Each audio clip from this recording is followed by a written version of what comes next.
எப்படா ரெனோவேட் பண்ணேன் அப்படின்ட்டு. சரி எல்லாம் என்ன சொல்கிறாங்க பார்ப்போன்னு அப்படி கவனிச்சிட்டு இருந்தார். ஒவ்வொருத்தரும் அவரை ரொம்ப பாராட்டினாங்க. உன் ஹோட்டலில் இதே மாதிரி ஒரு 5 வருஷத்துக்கு முன்னாடி நீ மாற்றிருந்தேன்னா நாங்கள்லாம் ஏன்டா அந்த ரெஸ்டாரண்ட் போயிருப்போம், இங்கேயே வந்திருப்போமே, இவ்வளோ அழகாக இருக்கேடா அப்படின்னாங்க. அப்புறம் மேலே ஃபஸ்ட் ஃப்ளோர் வந்துட்டு பால்கனியில் அந்த சின்ன சின்ன மொட்டாக இருந்த மல்லிகைப்பூலாம் பூத்திருந்தது, ரோஸும் பூத்திருந்தது. அதெல்லாம் பார்த்தோன்னே அவங்களுக்கு ரொம்ப சந்தோஷமாக இருந்தது. சூப்பராக இருக்குது, கண்ணுக்கு ரொம்ப குளிர்ச்சியாக இருக்குது ராஜகோபால், ரொம்ப ரொம்ப அழகாக இருக்குது.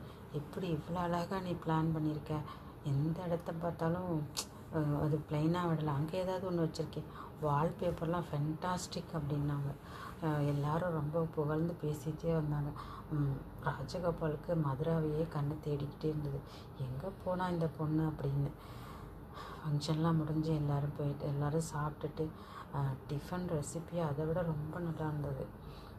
பொங்கல், அப்புறம் பூரி, அப்புறம் இட்லி, சாம்பார் வடை, அந்த மாதிரி நம்ம இந்தியன் டைப்ஸ் ரெசிபி தான் எல்லாமே இருந்தது. அதுவும் ஒவ்வொன்றும் ஒவ்வொரு மாதிரி இருந்தது. எல்லாம் சாப்பிட்டு முடிச்சுட்டு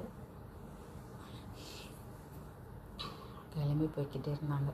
ராஜகோபால் என்ட்ரன்ஸில் கேஷ் கவுண்டரில் உட்காந்துருந்தார். அப்பையும் மதுரா வரல. கொஞ்சம் மதுரா அந்த கெஸ்ட் ரூமில் உள்ளே உட்காந்துருந்தா. எல்லோரும் போய் முடித்தோடனே கணேஷ் வந்தான். அக்கா எல்லோரும் கிளம்பிட்டாங்க அக்கா, இப்போயாவது வெளியில் வாங்க, ஏன் வரமாட்டேன்ட்டீங்க, ஆனால் எந்த இதுவும் என்னை கேட்காதுன்னு சொன்னீங்களே, எதுக்காக அப்படி சொன்னீங்க அப்படின்ட்டு வேணாம்.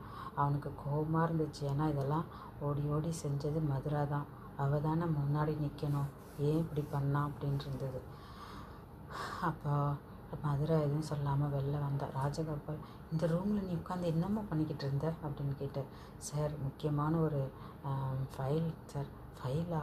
ஆமாங்க சார், நான் கேஷ் ரெடி பண்ணல, அதுக்கு சம்மந்தமான ஒரு ஃபைல், அதை மிஸ் பண்ணிட்டேன், அதுதான் தேடிட்டு இருந்தேன், எதில் வச்சுருந்தேன்னு தெரியாமன்னு.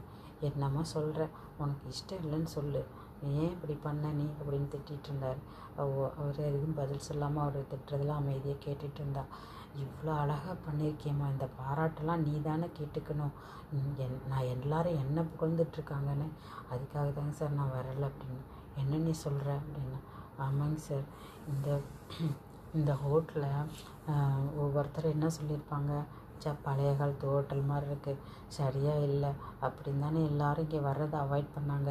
இப்போ பாருங்கள், எவ்வளோ அழகாக நீங்கள் ஹோட்டலை ரெனோவேட் பண்ணிட்டீங்க அப்படின்னு உங்களை உங்கள் பேரும்